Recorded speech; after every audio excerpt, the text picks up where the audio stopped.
Hello friend, सभी लोगों का स्वागत है अनअकैडमी के ऑनलाइन प्लेटफॉर्म पर। और आज हम लोग बात करने वाले हैं फ्रेंड, पर्यावरण के अंतर्गत जो अंतर्राष्ट्रीय सम्मेलन था वो कंप्लीट हो चुका है। तो आज हम लोग भारत में जो कानून बनाए गए हैं उन पर हम लोग चर्चा करेंगे। बहुत इंपॉर्टेंट है, इसके लिए मैंने 2 क्लास रखा है। तो ये क्लासेस आज होंगी और कल होंगी, और इसमें 2 क्लास में हम लोग बात करेंगे। उसके बाद एक बहुत इंटरेस्टिंग चीज़ बताना चाह रहा हूँ कि इसके बाद, ये कंप्लीट होने के बाद, पूरे 1 ईयर के करंट इन्वायरमेंटल करंट इश्यूज है इस पर है। सो डेली शाम को 5 बजे क्लास आपके स्टार्ट होने वाली है, और ये 2021 प्रीलिम्स के लिए ये मैं क्लास आपके लिए कर रहा हूँ। तो बिल्कुल देखते रहें और जुड़े रहें। तो ये जो भारत में जो पर्यावरणीय कानून है इसके बारे में चर्चा करके आज और कल 2 दिन में कंप्लीट हो जाएगा फ्रेंड। तो उसके बाद फिर हम लोग इस पर आगे जो इन्वायरमेंटल इश्यूज है इस पर हम लोग चर्चा करेंगे। तो लेट्स बिगिन। सबसे पहले मैं आपको अनअकैडमी ऐप के बारे में, मतलब अनअकैडमी ऑनलाइन प्लेटफॉर्म इंडिया का बेस्ट ऑनलाइन प्लेटफॉर्म है, बिल्कुल ज्वाइन करो फ्रेंड। और 2 तरह के कोर्स इसमें आपका है। एक प्लस का कोर्स है, आइकॉनिक है। दोनों अच्छा है बट आइकॉनिक इज बेस्ट, क्योंकि इसमें स्टडी के साथ साथ आपको प्रॉपर गाइडेंस भी दी जाती है। अगर आप ज्वाइन करते हैं तो डेली आपको लाइव क्लासेस मिलती हैं, स्ट्रक्चर्ड कोर्स मिलेगा, लाइव टेस्ट है, अनलिमिटेड एक्सेस कर सकते हैं आप बिल्कुल। और सबसे पहले अनअकैडमी ऐप को आप लोग डाउनलोड कर लें फ्रेंड। और मेरे मेरा जो टेलीग्राम चैनल है इसको सब्सक्राइब कर लें, तो आपको सारे नोट्स वगैरह, मेरे क्लास के नोटिफिकेशन वगैरह रेगुलर आपको मिलते रहेंगे। क्योंकि अनअकैडमी ऐप पर बहुत सारी क्लासेस होती हैं, यूट्यूब पे क्लासेस होती हैं, ऑप्शनल भी क्लास चल रही है, सारे नोट्स वगैरह आपको बिल्कुल मिलते चले जाएंगे। और ज्वाइन करते हो फ्रेंड तो समझो कि आप जब ज्वाइन कर रहे हो तभी आपकी प्रिपरेशन स्टार्ट हो रही है। क्योंकि जब आप ज्वाइन कर रहे हैं, सब्सक्रिप्शन ले रहे हैं, तब आपको सिस्टमैटिक रूप से सारी चीज़ें आपको मिल पाती है, जो आपके एग्जामिनेशन के लिए काफ़ी इंपॉर्टेंट है। ठीक है? क्योंकि यूपीएससी क्वालिफाई करना रणनीतिक रूप से, अगर आपके पास स्ट्रेटजी नहीं है, रणनीति नहीं है, तो आपको समस्या होगी। तो रणनीति बताने के लिए, रणनीति के तहत सारी चीज़ों को कंप्लीट कराने के लिए अनअकैडमी बिल्कुल स्पेक्टेकुलर है और अनपैरेलल ऑर्गेनाइजेशन है। तो बिल्कुल ज्वाइन करें फ्रेंड, और इंडिया के बेस्ट एजुकेटर से आप पढ़ाई करें, इनसे स्टडी लें। बहुत सारे कोर्सेज अभी चल रहे हैं। और फी जो आपका फ्रेंड है, इसमें आप देख सकते हैं कि जो प्लस की फी है आपकी 1 ईयर की, 2 ईयर की और 3 ईयर की, इसमें मेरे कोड का इस्तेमाल करें RKS10, तो इसमें आपको डिस्काउंट मिल जाएगा 10%। और इसको ईएमआई के थ्रू भी आप बिल्कुल पे कर सकते हैं। उसी तरह से आइकॉनिक का भी है फ्रेंड, 1 ईयर, 2 ईयर और 3 ईयर, इसमें भी आपको डिस्काउंट मिल जाएगा। ठीक है? और इसको आप ईएमआई के थ्रू बिल्कुल पे कर सकते हैं। ऑप्शनल है फ्रेंड, ऑप्शनल बहुत इंपॉर्टेंट है। ऑप्शनल ऑप्शनल मतलब आपके सिलेक्शन में बहुत महत्वपूर्ण भूमिका है वैकल्पिक विषय की, ऑप्शनल की, निबंध की। तो ऑप्शनल के लिए भी अलग से आपका क्लास प्लान किया, उसका अलग से फी है फ्रेंड। इसमें आपको 10% डिस्काउंट मिल जाएगा, और दोनों को साथ लेते हैं तो इसमें आपको डिस्काउंट मिल जाएगा। अनअकैडमी कॉम्बैट प्रोग्राम जो है चल रहा है, बहुत इंपॉर्टेंट है, आप लोग पार्टिसिपेट कर रहे होंगे। ठीक है? तो ये 45 मिनट का सेशन आपका होता है, 60 क्वेश्चन है, 13 कॉम्बैट प्रोग्राम है, 6 सेक्शन कवर हो रहा है, रिलेटिव स्कोरिंग होगा, अल्टरनेट संडे आपका प्रोग्राम है। तो बिल्कुल सेल्फ इवैल्यूएशन के लिए अच्छा प्रोसेस है। ठीक है फ्रेंड? और ये आपका अमेज़न वाउचर है, इसका भी आप लाभ उठा सकते हैं। और अब यूपीएससी सीएसई 2021 के लिए 6 महीने केवल शेष है, रिमेनिंग है। तो इसके लिए बहुत सारे प्रोग्राम चलाए जा रहे हैं फ्रेंड, जिसमें देख सकते हैं कि आपका एक प्रोग्राम स्टार्ट हो चुका है, जिसमें फुल सिलेबस कवर किया जाएगा। टॉप एजुकेटर के द्वारा क्लासेस होंगी, प्रीलिम टेस्ट सीरीज है, पीडीएफ मिलेगा, डाउट क्लिंग सेशन होगा, इंटरव्यू वगैरह सारी चीज़ें इसमें इंक्लूड है। इसमें 6 मंथ का प्रोग्राम है, 1 ईयर का प्रोग्राम है, 2022 के लिए, 2023 के लिए 2 साल का प्रोग्राम है। आप देख सकते हैं फ्रेंड इसमें कि किस तरह से ये 3 प्रोग्राम इधर आपका है। उसके बाद आपका 2022 के लिए 3 प्रोग्राम है, 2023 के लिए, इतने सारे क्लास प्रोग्राम हैं। तो बिल्कुल ज्वाइन करें। और अनअकैडमी में आइकॉनिक प्राइस जो आपका फ्रेंड है ये हाइक होने वाला है, तो उसके पहले एडमिशन ले लें आप। तो इसमें आपको पर्सनल गाइडेंस दिया जाएगा, स्टडी प्लानर के अकॉर्डिंग क्लास चलेगी, बूस्टर सेशन होगा, हाई इंटेंसिटी वर्कशॉप होगा, राइटिंग स्किल सेशन होगा, मेन टेस्ट सीरीज एवोल्यूशन आपका होगा। तो इस तरह से काफ़ी बेहतरीन है। और ये आपका कॉम्बो प्रोग्राम है फ्रेंड, कॉम्बो ऑफर है, जिसमें आपका प्लस और ऑप्शनल अगर दोनों लेते हैं तो इसमें 77 है, 70,150, तो इसमें भी आपको 10% डिस्काउंट मिल जाएगा फ्रेंड। उसी तरह से आपका आइकॉनिक और ऑप्शनल लेते हैं तो इसमें भी आपको 10% का इसमें भी आपको डिस्काउंट मिल जाएगा। तो इस तरीके से है और आप देख सकते हैं 1 ईयर है, ठीक है, 1 ईयर, 2 ईयर और 3 ईयर ये पूरा प्रोग्राम है जिसमें आपको कितना डिस्काउंट मिल रहा है। तो मिनिमम मैं हमेशा बोलता हूँ कि 2 साल का ज्वाइन करो, अगर तैयारी कर रहे हो सीरियसली तो बिल्कुल ज्वाइन करो, ठीक है फ्रेंड। तो ओके, हम लोग स्टार्ट करते हैं और आज नए टॉपिक पे हम लोग बात करेंगे पर्यावरणीय जो कानून है भारत के संदर्भ में, तो इस पर हम लोग आज बात करने वाले हैं। तो स्टार्ट करते हैं।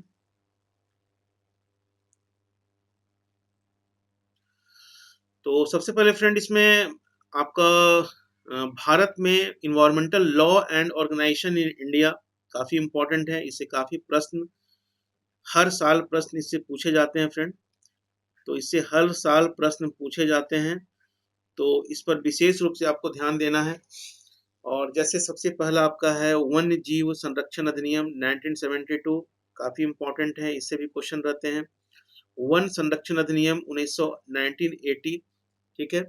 उसके बाद फिर आपका जल प्रदूषण निवारण एवं नियंत्रण अधिनियम 1974, केंद्रीय प्रदूषण नियंत्रण बोर्ड और वायु प्रदूषण एवं नियंत्रण अधिनियम 1984, पर्यावरण संरक्षण अधिनियम 1986। तो ये आपके 6 चीज़ें हैं, इसको हम लोग देखते हैं फ्रेंड। और आज की क्लास का एजेंडा है कि इन 6 टॉपिक पर हम लोग डिस्कस करेंगे। इस 6 टॉपिक पे हम लोग डिस्कस करेंगे फ्रेंड आज के क्लास में। और इसके बाद आपका है ध्वनि प्रदूषण विनियमन एवं नियंत्रण अधिनियम 2000 और जैव विविधता संरक्षण अधिनियम 2002, राष्ट्रीय जल नीति 2002, राष्ट्रीय पर्यावरण नीति 2006, वन अधिकार नियम, काफी ज्यादा क्वेश्चन इससे पूछे जाते हैं, राष्ट्रीय हरित न्यायाधिकरण, आर्द्र भूमि संरक्षण एवं प्रबंधन नियम। तो ये हम लोग कल करेंगे फ्रेंड। तो हम लोग स्टार्ट करते हैं और बात करेंगे। सबसे पहले हम लोग बात करेंगे the wild life protection act 1972, ठीक है ना, वन जीव संरक्षण अधिनियम 1972। ये जो आपका वन्य जीव अधिनियम में वन्य जीवन सलाहकार बोर्डों को जंगली जानवर जो हैं एनिमल्स वगैरह हैं और पक्षियों के शिकार संबंधी जो कानून बनाए गए हैं, अभ्यारण्य सेंचुरी एवं राष्ट्रीय उपवनों के बनाने, वन्य प्राणियों तथा प्राणी उत्पादों के व्यापार संबंधी कानूनों के बनाने, ठीक है, और अधिनियम के उल्लंघन करने पर न्यायालय द्वारा दंड देने की व्यवस्था की गई है। मतलब कुल मिलाकर क्या है कि ये जो आपका वाइल्ड लाइफ प्रोटेक्शन एक्ट 1972 है, इसके अंतर्गत जो जंगली जानवर हैं, जो बर्ड्स वगैरह हैं, उनका अगर शिकार किया जाता है, या सेंचुरी है जो नेशनल पार्क वगैरह है, ठीक है, और उनका जो वन्य प्राणी है और प्राणी उत्पाद के व्यापार संबंधी कानूनों को बनाने, और अगर उस कानून का कोई उल्लंघन कर रहा है तो उस पर ऐसो पनिशमेंट की व्यवस्था की गई है। ये काफी इंपॉर्टेंट है। और इसमें कुछ और भी इंफॉर्मेशन है, जिस तरह से वर्ष 2003 में इस अधिनियम को संशोधित किया गया, ध्यान रखिएगा फ्रेंड, ठीक है। और 2003 में ये जो 1972 में ये जो कानून बनाया गया वन जीव संरक्षण अधिनियम, तो इसको है सो संशोधित किया गया, अमेंड किया गया, और इसका नाम जो है भारतीय जीव संरक्षण संशोधित अधिनियम 2002 रखा गया, ठीक है। मतलब पहले क्या था, वन्य जीव संरक्षण अधिनियम 1972। अब इसमें क्या किया गया, 2003 में क्या किया गया, इस कानून में, इस अधिनियम में अमेंडमेंट किया गया और इसका नाम क्या रखा गया, भारतीय वन्य जीव संरक्षण संशोधित अधिनियम 2002, ठीक है। और इसमें जो संशोधन किया गया फ्रेंड, तो इसमें पनिशमेंट तथा जो जुर्माने और ज्यादा कठोर कर दिया गया, ठीक है ना। तो इसके अंतर्गत जो दंड है और जुर्माना जो है आपका, उसको और ज्यादा क्या किया गया फ्रेंड, कठोर किया गया। और इस अधिनियम के अंतर्गत जो है निम्नलिखित 6 श्रेणियां हैं। तो ये प्रश्न ध्यान रखिएगा ये चीजों को। इस अधिनियम के अंतर्गत जो है वो कितनी श्रेणियां हैं, तो 6 श्रेणियां हैं, ठीक है ना। आपका 6 रैंक इसको बनाया गया है, 6 श्रेणियां इसमें हैं। और इसमें अनुसूची 1 एवं अनुसूची 2 के भाग 2 में दी गई श्रेणियों के जीवों को नुकसान पहुंचाना, ठीक है। जिस तरह से एनेक्सर 1 है, एनेक्सर 2 है, तो उसमें जो जिन जिन एनिमल्स वगैरह का नाम है, अगर जीवों को नुकसान पहुंचाना संपूर्ण भारत में पूर्णतः प्रतिबंधित, ये प्रश्न पूछा गया हुआ है, ठीक है ना, कि आपका एनेक्सर 1 और एनेक्सर 2, ठीक है ना, तो आपका अनुसूची 1 और अनुसूची 2 में जिन भी जीवों का नाम है, एनिमल्स का नाम है, उन पर पूरी तरह से क्या है, अगर उनको नुकसान पहुंचाना जो है पूर्णतः प्रतिबंधित है एवं कठोर, ठीक है, इस पर कठोर कार्रवाई जो है, कठोर कार्रवाई का प्रावधान है। तो ये ध्यान रखिएगा, अनुसूची 1 और अनुसूची 2, ठीक है। उसके बाद अनुसूची 3 है एवं अनुसूची 4 में श्रेणीबद्ध किए गए जीव भी संरक्षित हैं।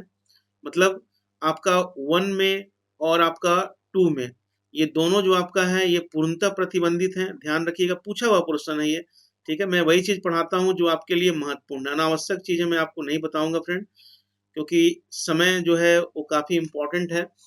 तो अनुसूची 1 और 2 में क्या है, पूर्णतः प्रतिबंध लगा हुआ है। और अनुसूची 3 और अनुसूची 4, ठीक है ना, अनुसूची 3 और 4 में जो श्रेणीबद्ध किए गए जीव भी संरक्षित हैं, परंतु इन्हें नुकसान पहुंचाने पर तुलनात्मक रूप से क्या है, कम सजा का प्रावधान, ठीक है ना, इसमें क्या है, कम सजा का इसमें प्रावधान किया गया है। इसमें कम सजा का क्या किया गया है, प्रावधान किया गया है। और उसी तरह से फ्रेंड आपका अनुसूची 5 है, अनुसूची 5, अनुसूची 5 में दिए गए, अनुसूची 6 में श्रेणीबद्ध किए गए पौधों के कृषिगत उपयोग एवं वाणिज्यीकरण पर प्रतिबंध लगाया गया है। मतलब आपका अनुसूची 1 और 2 पे पूर्णतः प्रतिबंध है, जिन जीवों का उल्लेख किया गया है इसमें, और 3 और 4 में अगर उल्लंघन किया जाता है तो कम सजा का प्रावधान है। और अनुच्छेद अनुच्छेद 5 और 6 जो आपका है, इसके अंतर्गत क्या है फ्रेंड, अनुच्छेद 5 और 6 में तो जो श्रेणीबद्ध किए गए हैं जो पौधों हैं, उन जो प्लांट्स वगैरह हैं, उनका जो एग्रीकल्चर यूटिलाइजेशन है, उनका जो कमर्शलाइजेशन है, उस पर क्या किया गया है, उस पर प्रतिबंध लगाया गया है। तो यहाँ पर ये ध्यान रखिएगा कि इसको कितने भाग में बांटा गया है फ्रेंड, इसमें कितने भागों में बांटा गया है, तो इसको 6 भागों में बांटा गया, अनुसूची 1, अनुसूची 2, अनुसूची 3, अनुसूची 4, अनुसूची 5 और अनुसूची 6। क्लियर है ना। और इस अधिनियम का जो उद्देश्य है, इस अधिनियम का उद्देश्य वनों से संबंधित जो कानून है, ठीक है, ये दूसरा आपका हो गया फ्रेंड। एक तो आपका मैंने 1972 का आपको बताया, ठीक है ना, 1972 का बताया। दूसरा जो आपका है वन संरक्षण अधिनियम 1980, ठीक है ना।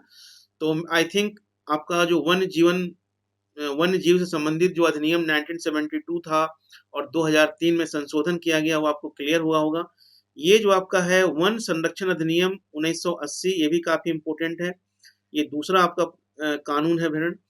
और इस अधिनियम का जो उद्देश्य है, इस अधिनियम का उद्देश्य वनों से संबंधित जो कानून हो, ठीक है, जो फॉरेस्ट से रिलेटेड जो लॉ हैं, वन उत्पादों को लाना ले जाना, जो फॉरेस्ट प्रोडक्ट हैं उनको लाना ले जाना, लकड़ी व अन्य वन उत्पादों पर लगने वाले जो कर हैं आदि को क्या करना, समेकन करना, ठीक है ना। तो ये जो कानून आपका है वन संरक्षण अधिनियम 1980, ये वनों से संबंधित कानून है, नाम से स्पष्ट है।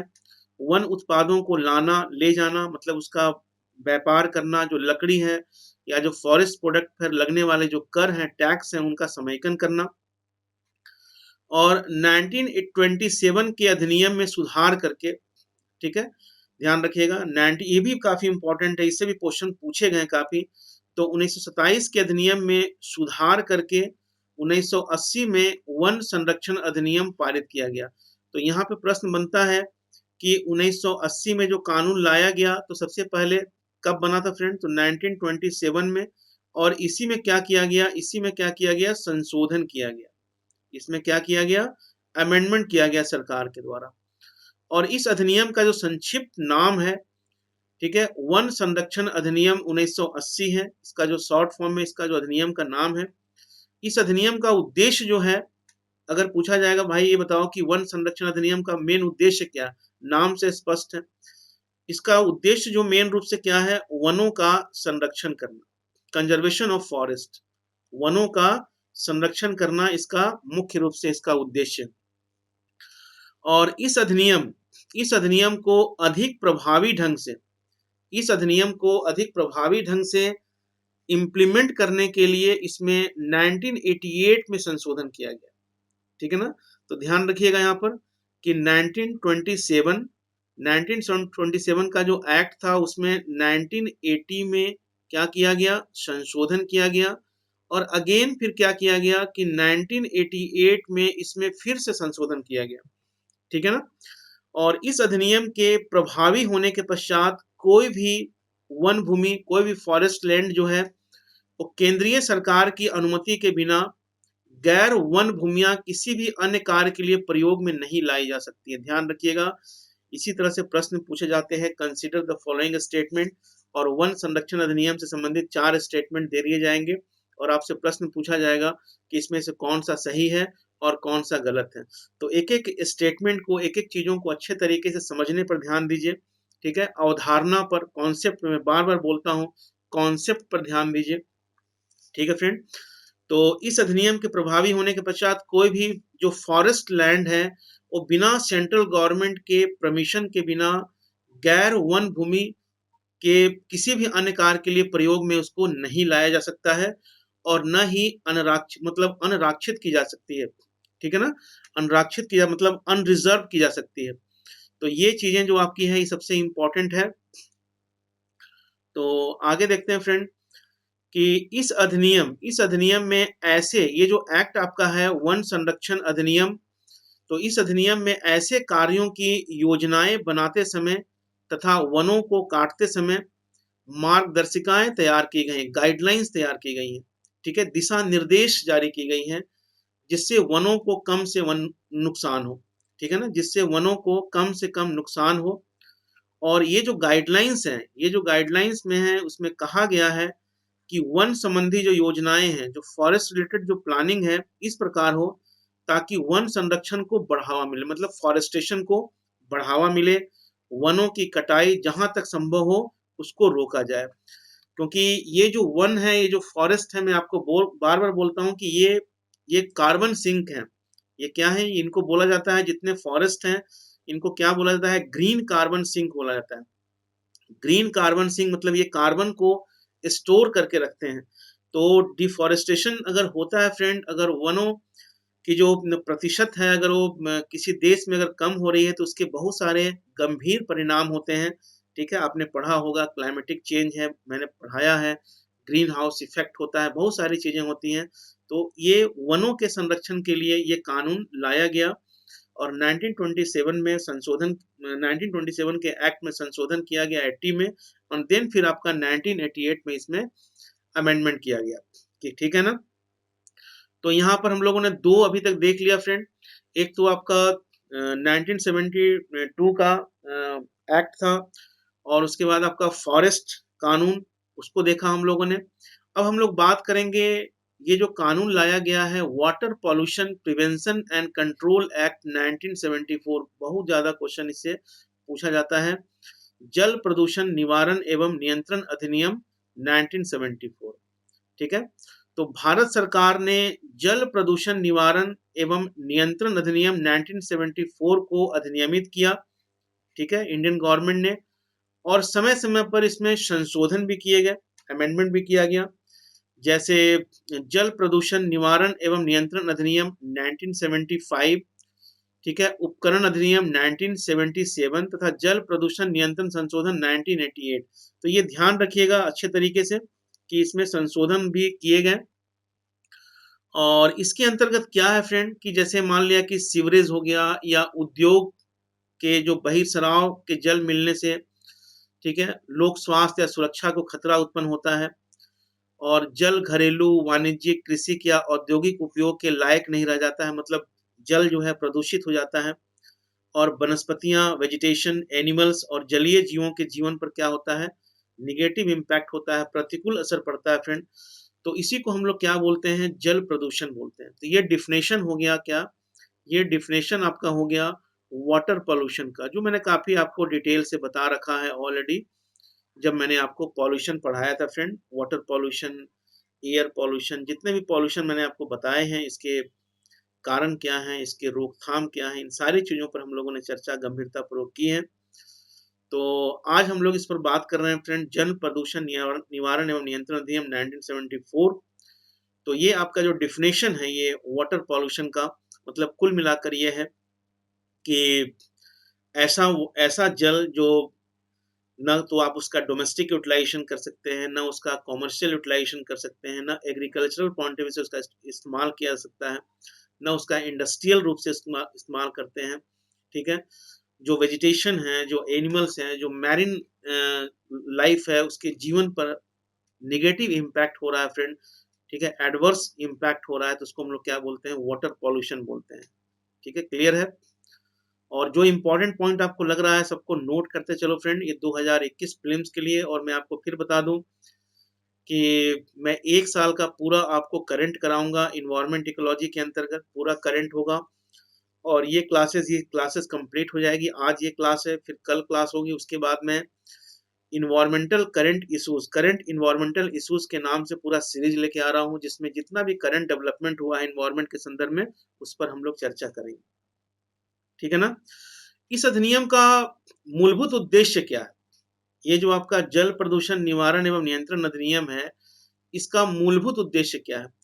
तो मूलभूत उद्देश्य आपका ये है फ्रेंड कि जल की गुणवत्ता को, मतलब जो वाटर की क्वालिटी है उसको फिर से रिवाइव करना और उसको हेल्दी बनाना, उसको स्वास्थ्यवर्धक बनाना। इस अधिनियम का जो मेन उद्देश्य क्या हो गया फ्रेंड, जल की गुणवत्ता, वाटर क्वालिटी को फिर से रिवाइव करना और क्या बनाना, स्वास्थ्यवर्धक बनाना, मतलब वाटर में किसी प्रकार की कोई कमी न रहे उसमें।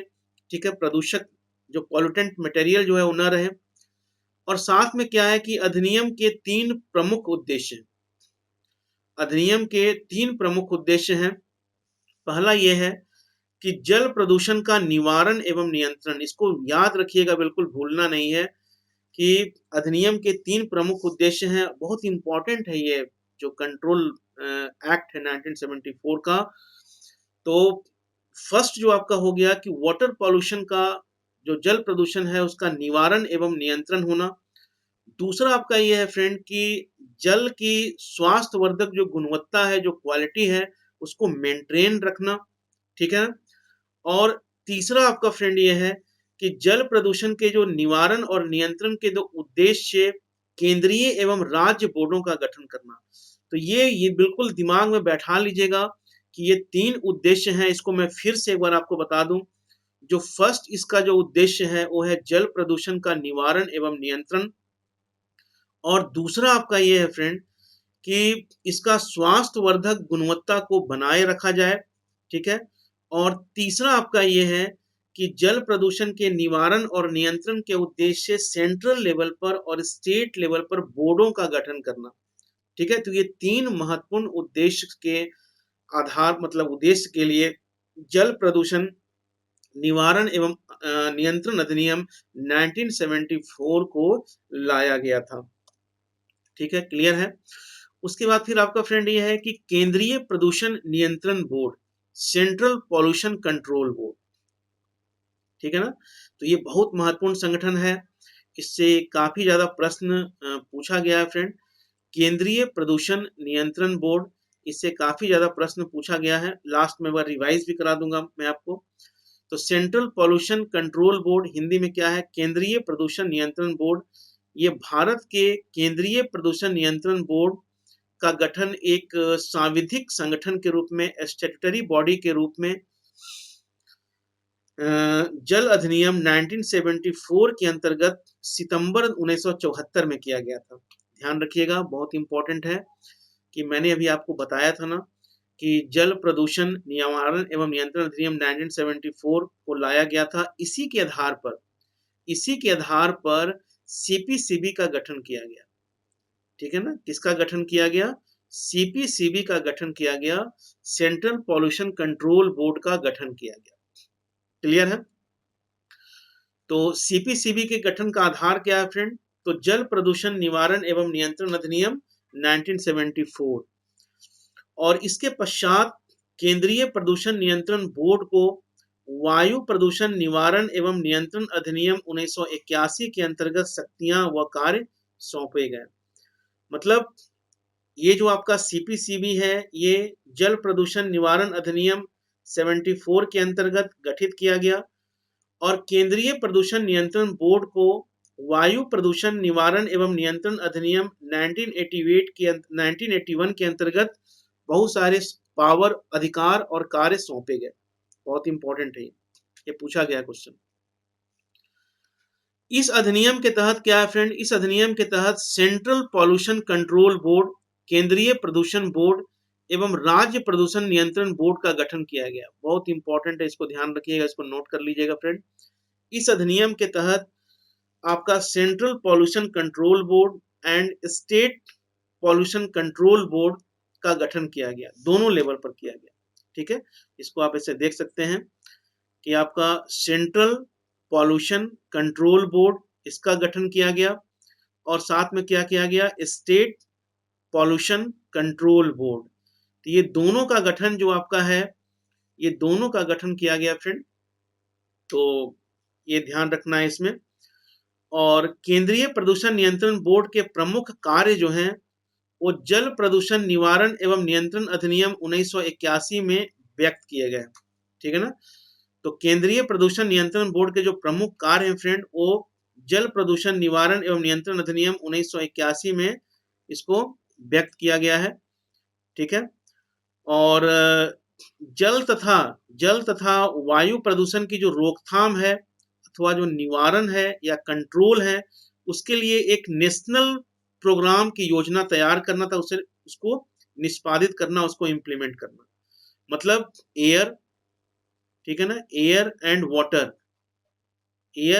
वाटर जो पॉल्यूशन है, इसके लिए क्या करना फ्रेंड, इसके लिए एक नेशनल लेवल पर, इसके लिए एक नेशनल लेवल पर, राष्ट्रीय स्तर पर, ठीक है ना, नेशनल लेवल पर एक पूरा प्लानिंग करना, नेशनल लेवल पर एक प्लानिंग करना, एक योजना को तैयार करना। ठीक है, और उसको क्या करना, उसको लागू करना, उसको इम्प्लीमेंट करना। तो ये काफी ज्यादा इंपॉर्टेंट है। और केंद्रीय प्रदूषण नियंत्रण बोर्ड के कार्य क्या है, वर्क देखा जाएगा तो इसका वर्क आपका ये है फ्रेंड कि राज्य बोर्डों को तकनीकी सहायता, मार्गदर्शन उपलब्ध कराना। ठीक है, जो स्टेट बोर्ड है, जो राज्यों में जो प्रदूषण नियंत्रण जो बोर्ड है, उसको टेक्नोलॉजी, टेक्निकल सपोर्ट करना, गाइडलाइंस उसको उपलब्ध कराना, एयर पॉल्यूशन से संबंधित जो समस्याएं हैं, जो प्रॉब्लम्स हैं और उसके निवारण है, जो नियंत्रण है, उसको कैसे खत्म करें, उसके लिए रिसर्च और उसके लिए जो रिस्पॉन्सिबल फैक्टर्स हैं उनकी खोज करना।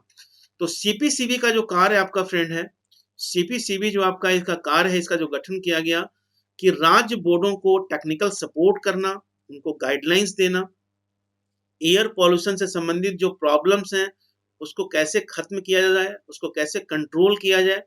ठीक है, उसके संदर्भ में रिसर्च करना और उसके रिस्पॉन्सिबल जो कारण हैं उनकी खोज करना।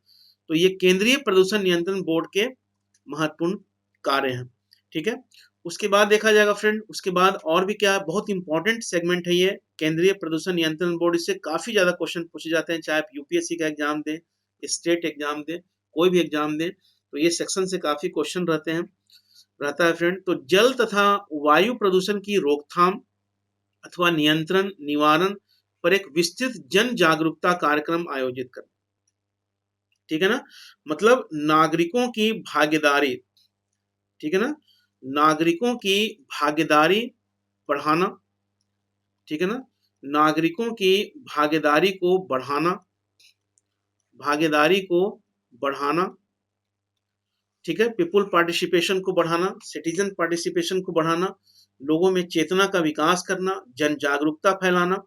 ये काम किसका है, केंद्रीय प्रदूषण नियंत्रण बोर्ड का। जल तथा वायु प्रदूषण तथा उनके निवारण तथा नियंत्रण से संबंधित मामलों में सूचना का प्रसार करना। ठीक है, इंफॉर्मेशन को डिफ्यूजन करना, विसरण करना, लोगों को बताना सारी चीजें पॉल्यूशन के बारे में। ये सब काम किसका है, तो केंद्रीय प्रदूषण नियंत्रण बोर्ड का ये कार्य है। ठीक है, अब हम लोग बात करेंगे फ्रेंड, आपका अलग से है air pollution and control act 1984। ये भी बहुत इंपॉर्टेंट है। तो वायु प्रदूषण एवं नियंत्रण अधिनियम 1984, 1984, air pollution and control act 1984। और इस अधिनियम के पारित होने के पीछे जून 1972 में, जो आपको मैं याद होगा मैंने बताया था, स्टॉकहोम स्वीडन में मानव पर्यावरण सम्मेलन की भूमिका रही। ठीक है ना फ्रेंड। तो air pollution and control act जो 1984, ये प्रश्न पूछा जा सकता है कि air pollution and control act 1984 जो लाया गया तो किससे प्रभावित है। तो 1972 में आपका संयुक्त राष्ट्र संघ द्वारा स्टॉकहोम कॉन्फ्रेंस किया गया था। मानव का पर्यावरण पर क्या इम्पैक्ट है, पर्यावरण का मानव पर क्या इम्पैक्ट है, तो इससे यह प्रभावित होकर 1984 में air pollution and control act 1984 को लाया गया। ठीक है ना। और वायु प्रदूषण एवं नियंत्रण अधिनियम 1981 पारित किया गया। ठीक है। और इसका विस्तार संपूर्ण भारत पर है। क्या है इसका विस्तार, जो है आपका संपूर्ण भारत पर है। और इस अधिनियम में मुख्यतः मोटर गाड़ियों, जो परिवहन के साधन है, मोटर गाड़ियों और अन्य कारखानों से निकलने वाले जो स्मोक है, धुएं और गंदगी का स्तर निर्धारित करने तथा उसे कंट्रोल करने का प्रावधान है। बहुत इंपॉर्टेंट है। इस अधिनियम का मुख्यतः किस पर, देखो मैंने पहले ये भी बताया था कि पॉल्यूशन में 50% जो कंट्रीब्यूशन होता है वो वायु प्रदूषण का होता है, एयर पॉल्यूशन का होता है। तो इस अधिनियम में मुख्यतः जो है परिवहन पर जोर दिया गया। मोटर गाड़ियों से जो प्रदूषण होता है फ्रेंड, जो कारखानों से जो निकलने वाले धुएं, स्मोक है, गंदगी का स्तर निर्धारित करने और उसको कंट्रोल करने का प्रावधान इसके अंतर्गत है। और एक चीज और इम्पोर्टेंट आपका है, इसमें प्रश्न ये पूछा जा सकता है कि 1987 में इस एक्ट में नॉइज पॉल्यूशन को भी शामिल किया गया। इसमें नॉइज पॉल्यूशन को भी क्या किया गया, नॉइज पॉल्यूशन को भी इसमें शामिल किया गया, ध्वनि प्रदूषण को भी इसमें शामिल किया गया। और केंद्रीय प्रदूषण बोर्ड, जिसका गठन जल प्रदूषण निवारण नियंत्रण अधिनियम 74 के तहत किया गया था, को ही वायु प्रदूषण अधिनियम लागू करने का अधिकार दिया गया। ठीक है ना। तो केंद्रीय प्रदूषण बोर्ड, जिसका गठन किस पर आधारित था, 1974 का वाटर पॉल्यूशन कंट्रोल एक्ट का। ठीक है। और इसी के आधार पर क्या हुआ फ्रेंड, वायु प्रदूषण अधिनियम लाया गया और इसको लागू करने का अधिकार जो है आपका दिया गया फ्रेंड। ठीक है। तो इस तरीके से आपका ये, उसके बाद है इस अधिनियम में यह प्रावधान है, ध्यान दीजिएगा कि इस एक्ट में यह प्रोविजन है कि कोई भी व्यक्ति राज्य बोर्ड की पूर्व अनुमति के बिना वायु प्रदूषण नियंत्रण क्षेत्र में ऐसी कोई भी इंडस्ट्रियल यूनिट नहीं खोल सकता, जो बैन किया हुआ है। ये बहुत इंपॉर्टेंट है, इसको ध्यान रखिएगा। तो इस एक्ट में यह प्रोविजन है कि कोई भी व्यक्ति राज्य बोर्ड से उसको परमिशन लेना पड़ेगा। ठीक है। और अगर कोई मतलब बिना राज्य बोर्ड के परमिशन लिए हुए कोई भी इंडस्ट्रियल यूनिट को ओपन नहीं कर सकता है, जो प्रतिबंधित है। और इस अधिनियम में केंद्र और राज्य सरकार दोनों को वायु प्रदूषण से होने वाले प्रभावों का सामना करने के लिए अनेक शक्तियां प्रदान की गई है। मतलब जो ये एक्ट जो आपका है वायु प्रदूषण एवं नियंत्रण अधिनियम, इसके अंतर्गत सेंट्रल गवर्नमेंट को भी पावर है और स्टेट गवर्नमेंट को भी, दोनों को है सो शक्तियां प्रदान की गई है। ठीक है। तो जैसे क्या क्या शक्तियां दी गई हैं, तो राज्य के किसी भी क्षेत्र को वायु प्रदूषित क्षेत्र घोषित करना। ठीक है ना। राज्य के किसी भी क्षेत्र को वायु प्रदूषित क्षेत्र घोषित करना। दूसरा, प्रदूषण नियंत्रण क्षेत्रों में औद्योगिक क्रियाओं को रोकना, जहां पर पॉल्यूशन को कंट्रोल करना है वहां पर इंडस्ट्रियल एक्टिविटीज को रोकना। औद्योगिक इकाई स्थापित करने से पहले बोर्ड से एनओसी लेना, नो ऑब्जेक्शन सर्टिफिकेट लेना। वायु प्रदूषकों के सैंपल इकट्ठा करना। ठीक है। ये सब कार्य हैं। अधिनियम में जो दिए गए प्रावधानों के अनुपालन की जांच के लिए किसी भी इंडस्ट्रियल यूनिट में प्रवेश का अधिकार।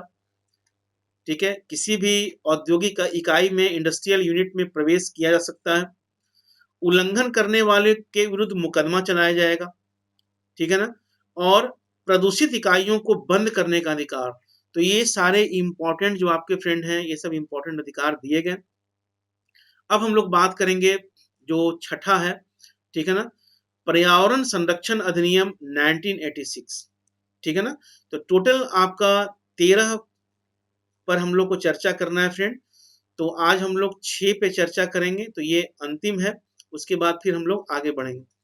तो पर्यावरण संरक्षण अधिनियम 1986 में इन्वायरमेंट प्रोटेक्शन एक्ट 1986, तो भारत ने पर्यावरण के संरक्षण के लिए पर्यावरण संरक्षण अधिनियम 1986 पास किया, पॉल्यूशन इन्वायरमेंटल कंजर्वेशन के लिए।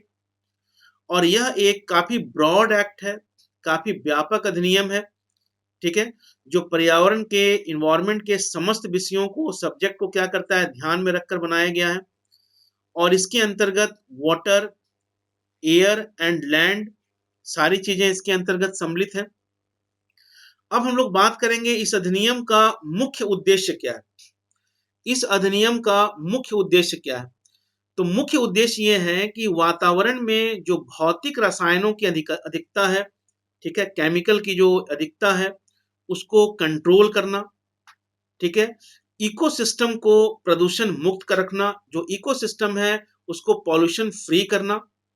और ये जो कानून है पर्यावरण संरक्षण अधिनियम 1986 का, ये कानून का विस्तार जो है वो पूरे भारत पर है। तो ध्यान रखिएगा फ्रेंड, इस अधिनियम का मुख्य उद्देश्य क्या है? वातावरण में भौतिक रसायनों की जो अधिकता है, जो उसको कंट्रोल करना और इकोसिस्टम को पॉल्यूशन फ्री करना। और इस कानून का विस्तार जो है वो पूरे भारत में है। उसके अलावा देखा जाए कि इस अधिनियम के जो उद्देश्य हैं, जैसे पर्यावरण का संरक्षण करना, पर्यावरण का संरक्षण एवं सुधार करना, मानव पर्यावरण के स्टॉकहोम सम्मेलन के नियमों को इम्प्लीमेंट करना, ये पूछा जा सकता है भैया, ध्यान रखना। तो मानव पर्यावरण का जो स्टॉकहोम जो सम्मेलन हुआ था, उसके रूल को, उसके नियम को इम्प्लीमेंट करना। उसके बाद मानव, प्राणियों, जीवों, पादपों को संकट से बचाना, ठीक है, ह्यूमन बीइंग, एनिमल्स, ठीक है, जो प्लांट्स हैं, जो स्पेसीज हैं, उनको बचाना। और पर्यावरण संरक्षण और पर्यावरण संरक्षण हेतु सामान्य एवं व्यापक विधि निर्मित करना, कानून बनाना। तो ये ध्यान रखिएगा कि पर्यावरण का संरक्षण एवं सुधार करना, पर्यावरण का संरक्षण एवं सुधार करना, मानव पर्यावरण के स्टॉकहोम सम्मेलन के नियमों को इम्प्लीमेंट करना, मानव, प्राणियों, जीवों, पादपों को संकट से बचाना, और पर्यावरण संरक्षण हेतु सामान्य एवं व्यापक विधि निर्मित करना। तो ये सब इसके उद्देश्य हैं फ्रेंड। तो इसको हम लोग यहीं तक रहने देंगे। और एक बार फिर से बता दें फ्रेंड कि जो हम लोगों ने चर्चा किया, एक सेकंड, एक बार इसको रिवाइज कर लें जो हम लोगों ने पढ़ा अभी। सबसे पहले मैंने आपको ये जो टॉपिक आपका है environmental law and organisation in India, ये टॉपिक था, जिसके अंतर्गत पहला वन्य जीव संरक्षण अधिनियम 1972, इसको हम लोगों ने देखा। दूसरा वन संरक्षण अधिनियम 1980, और जल प्रदूषण निवारण एवं नियंत्रण अधिनियम 1974, केंद्रीय प्रदूषण नियंत्रण बोर्ड, वायु प्रदूषण एवं नियंत्रण अधिनियम 1984 एंड पर्यावरण संरक्षण अधिनियम 1986। तो आज हम लोग इस पर चर्चा किए, ये 6 अधिनियम पर चर्चा किए फ्रेंड, संगठन पर। और कल हम लोग चर्चा करेंगे इस पर ध्वनि प्रदूषण विनियमन एवं नियंत्रण अधिनियम 2000, उसके बाद जैव विविधता बायोडायवर्सिटी कंजर्वेशन अधिनियम act 2002, national water policy, national environmental policy 2006, one अधिकार अधिनियम FRA, वेरी वेरी इंपॉर्टेंट, ठीक है ना, फॉरेस्ट राइट एक्ट पॉलिटी में भी काफी इंपॉर्टेंट है, राष्ट्रीय हरित न्यायाधिकरण NGT, नेशनल ग्रीन ट्रिब्यूनल 2010 में स्थापित किया गया, वेटलैंड कंजर्वेशन एंड मैनेजमेंट जो आपका नियम है, इस पर हम लोग कल बात करेंगे। तो आज हम लोगों ने क्या बात किया फ्रेंड? आज हम लोगों ने बात किया 1972 के अंतर्गत, ठीक है, और इस पर है सो वाइल्ड लाइफ, वन्य जीवन के बारे में बात किया। और इसमें संशोधन कब किया गया? तो संशोधन किया गया फ्रेंड 2003 में संशोधन किया गया, और दंड और जुर्माने पर क्या किया गया? कठोर कर दिया गया इसको। और इसमें अनुसूची अनुसूची 1, अनुसूची 2, ठीक है, इसमें श्रेणियों में जीवों को नुकसान पहुंचाना भारत में पूरी तरह से बैन किया गया, उल्लंघन पर और कठोर प्रावधान किया गया। 3 और 4 में क्या किया गया फ्रेंड, नुकसान पहुंचाने पर तुलनात्मक रूप से सजा कम थी। और 5 और 6 में क्या किया गया, जो प्लांट्स हैं जो एग्रीकल्चरल यूटिलाइजेशन या कॉमर्शलाइजेशन पर बैन किया गया, ठीक है ना। और उसके बाद फिर आपका 1980 का हम लोगों ने फॉरेस्ट कंजर्वेशन एक्ट को देखा, जिसमें वनों से संबंधित कानून, वन उत्पादों को लाना ले जाना, लकड़ी व अन्य उत्पादों पर लगने वाले टैक्स आदि का समेकन करना। और ये जो कानून आया तो 1927 के एक्ट में ही सुधार किया गया, अमेंडमेंट किया गया। 1980 में वन संरक्षण अधिनियम पारित किया गया। इसका जो शॉर्ट फॉर्म है तो वन संरक्षण अधिनियम 1980, ठीक है। उद्देश्य क्या है, तो वनों का संरक्षण करना। इस अधिनियम को प्रभावी ढंग से कार्यान्वित करने के लिए 1988 में पुनः संशोधन किया गया, ठीक है। और इस अधिनियम के प्रभावी होने के बाद कोई भी जो फॉरेस्ट एरिया है बिना सेंट्रल गवर्नमेंट के परमिशन के गैर वन भूमि में किसी प्रकार का कोई भी कार्य नहीं किया जा सकता है, ठीक है ना। और इस अधिनियम में ऐसे कार्यों को योजना बनाते समय, वनों को काटते समय गाइडलाइंस तैयार की गई जिससे वनों का कम से कम नुकसान हो, ठीक है। वन संबंधी जो योजनाएं हैं उसके लिए गाइडलाइंस बनाए गए, फॉरेस्ट कंजर्वेशन को बढ़ावा मिले, डिफॉरेस्टेशन न हो, ठीक है ना, क्योंकि इसके बहुत सारे अलग परिणाम भी होते हैं। उसके बाद तीसरा हम लोगों ने बात किया water pollution prevention and control act 1974, ठीक है। इसमें अलग अलग समय पर संशोधन किया गया फ्रेंड। और प्रदूषण, जल प्रदूषण के बारे में एक डिफाइन किया गया कि जल प्रदूषण क्या है, ठीक है ना। इस अधिनियम के जो मुख्य उद्देश्य थे तो वाटर क्वालिटी को फिर से रिवाइव करना और हेल्थ के दृष्टिकोण से सही बनाना। 3 प्रमुख उद्देश्य थे फ्रेंड। फर्स्ट, ठीक है, फर्स्ट उद्देश्य जो थे, फर्स्ट था, सेकंड और थर्ड। फर्स्ट क्या था, जल प्रदूषण का निवारण एवं नियंत्रण करना। दूसरा क्या था, जल की स्वास्थ्यवर्धक गुणवत्ता को बनाए रखना। और तीसरा क्या था कि केंद्रीय एवं राज्य बोर्डों का गठन करना। तो ये जो आपका फर्स्ट जो एम था और सेकंड एम था और तीसरा जो एम था, इसको ध्यान से रखिएगा, ठीक है ना, इसको अच्छे तरीके से कर लीजिएगा। उसके बाद फिर हम लोगों ने चौथा क्या किया, सेंट्रल पॉल्यूशन कंट्रोल बोर्ड के बारे में पढ़ा। सेंट्रल पॉल्यूशन कंट्रोल बोर्ड ये एक स्टेट्यूटरी बॉडी है, ठीक है। जल प्रदूषण नियंत्रण अधिनियम के अंतर्गत इसको स्टेब्लिश किया गया, ये हमेशा प्रश्न पूछा भी गया है। और इस पर आपका वायु प्रदूषण निवारण नियंत्रण अधिनियम 1988 के अंतर्गत शक्तियां और कार्य सौंपे गए सीपीसीबी को, ठीक है, ध्यान रखिएगा। और सीपीसीबी, इस अधिनियम के तहत सीपीसीबी एंड आपका स्टेट जो पॉल्यूशन कंट्रोल बोर्ड एसपीसीबी का गठन किया गया, ठीक है ना।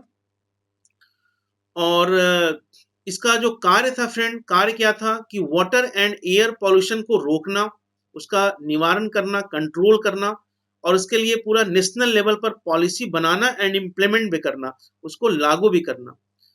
और राज्य बोर्डों को टेक्निकल सपोर्ट करना, गाइडलाइंस देना, एयर पॉल्यूशन से रिलेटेड जो प्रॉब्लम्स हैं उसको एरेडिकेट करना, ठीक है, उसका एरेडिकेशन, कंट्रोल एंड उसको उपशमन करना, उसके संदर्भ में रिसर्च करना एंड जो रिस्पॉन्सिबल जो फैक्टर्स हैं उसको क्या करना, खोजना, देखना कि किसके कारण पॉल्यूशन हो रहा है। और जल तथा वायु प्रदूषण की रोकथाम करना, कंट्रोल, ठीक है, उसके लिए नागरिकों की भागीदारी को बढ़ाना, जन जागरूकता अभियान चलाना। और जल तथा वायु प्रदूषण तथा उसके निवारण के लिए इंफॉर्मेशन को डिफ्यूज करना, लोगों से साथ बताना। उसके बाद फिर आपका air pollution and control act था, ये जो इसकी स्थापना की गई थी, तो प्रभावित किससे था, किस आधार पर किया गया, तो 72 में स्टॉकहोम में कॉन्फ्रेंस किया गया था, मानव पर्यावरण सम्मेलन, उससे प्रभावित हुआ, ठीक है। और संपूर्ण भारत में इसको लागू किया गया। और मेनली किस पर किया गया कि जो मोटर गाड़ियां, जो परिवहन है, कारखाने वगैरह से जो धुएं निकलते हैं, जो गंदगी का स्तर है, उसको निर्धारित करना, कंट्रोल करना। और 87 में इसको नॉइज पॉल्यूशन को भी इसमें शामिल कर लिया गया, तो ये बताया गया। और ये बताया गया कि ये भी किया गया कि कोई भी व्यक्ति जो है राज्य बोर्ड के बिना अनुमति के वायु प्रदूषण नियंत्रण क्षेत्र में कोई भी इंडस्ट्रियल यूनिट को नहीं लगा सकता है। इसको अनेक शक्तियां भी प्रदान की गई फ्रेंड, कि राज्य के किसी भी क्षेत्र को वायु प्रदूषित क्षेत्र घोषित करना, प्रदूषित प्रदूषण नियंत्रित क्षेत्रों में इंडस्ट्रियल एक्टिविटीज को रोकना, इंडस्ट्रियल यूनिट स्थापित करने से पहले बोर्ड को एनओसी लेना, बोर्ड से एनओसी लेना, वायु प्रदूषक का सैंपल इकट्ठा करना, ठीक है, और इंडस्ट्रियल यूनिट में प्रवेश का अधिकार, जांच करने के लिए मुकदमा चलाना, जो प्रदूषित इकाई है उसको बंद करने का अधिकार। उसके बाद आपका पर्यावरण संरक्षण अधिनियम 1986 लाया गया, ठीक है, ये पूरी तरह से पर्यावरण इन्वायरमेंट के साथ इसका था फ्रेंड। और इसका जो मुख्य उद्देश्य था, जो भौतिक रसायन है उनको कंट्रोल करना, इकोसिस्टम को पॉल्यूशन फ्री करना, और पूरे कानून इसके हैं सो पूरे देश में लागू हैं। और पर्यावरण का संरक्षण सुधार करना, और स्टॉकहोम के गाइडलाइंस को फॉलो करना, मानव प्राणियां जीवों पादपों को संकट से बचाना, ठीक है, और पर्यावरण संरक्षण के लिए कानून बनाना। तो यहाँ तक हम लोगों ने किया फ्रेंड, और उसके बाद फिर हम लोग आगे चर्चा करेंगे, और कल फिर मिलेंगे शाम को 5 बजे। और इसमें जो बाकी जो आपका करीब 7 और भी चीजें हैं, कानून और संगठन के बारे में बात करेंगे फ्रेंड, ये कंप्लीट हो जाएगा। और उसके बाद फिर मैं आपके लिए लेके आ रहा हूँ करंट इन्वायरमेंटल इश्यूज, जो 2021 के लिए काफी इंपॉर्टेंट है। तो और शाम को 5 बजे ही सारी क्लासेस आपको मिलेंगी। तो जितने भी इंपॉर्टेंट एक्टिविटीज हुई है, जो भी करंट डेवलपमेंट हुआ है इन्वायरमेंट इकोलॉजी के अंतर्गत, तो सारी चीजों को हम लोग 1 बाय 1 करते चले जाएंगे। और कल से ये कंप्लीट करने के बाद करंट इन्वायरमेंटल इश्यूज आपका प्रारंभ हो जाएगा। फिर अपने आप को अपडेट करते रहें, मेरे कोड का इस्तेमाल करें फ्रेंड, RKS10 मेरा रेफरल कोड है, इस कोड को इस्तेमाल करके सब्सक्रिप्शन लें। मैं बार बार बोलता हूं कि देखो, बड़ी सेवा की तैयारी कर रहे हो, थोड़ा इन्वेस्टमेंट तो जरूरी है। और ऑफलाइन में अगर देखोगे और ऑनलाइन में, तो काफी फी जो है आपका है काफी कम है, और आप घर बैठे तैयारी कर सकते हो। दिल्ली आओगे आपको ज्यादा पैसा खर्च करना पड़ेगा, वहां पर आप घर बैठे आप एक बेहतरीन तैयारी कर सकते हो।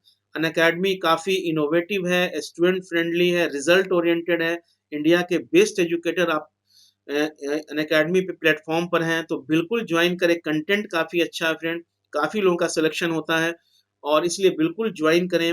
आपके पास बहुत सारे विकल्प होते हैं, ठीक है। तो फिल्म्स के लिए, मेंस के लिए, इंटरव्यू के लिए, राइटिंग स्किल के लिए, निबंध के लिए बेहतरीन संस्थान है। और बिल्कुल ज्वाइन करें फ्रेंड, और मेरे कोड का इस्तेमाल करें, लाइक शेयर मैक्सिमम करें, ठीक है। तो और इसमें EMI भी आप है, मंथली पेमेंट भी कर सकते हैं, क्रेडिट कार्ड से, डेबिट कार्ड से कर सकते हैं। आपको सारा कंटेंट आपको बेहतरीन तरीके से मिल रहा है, तो बिल्कुल ज्वाइन करें फ्रेंड। तो okay, bye, see you, all the best, फिर मिलते हैं।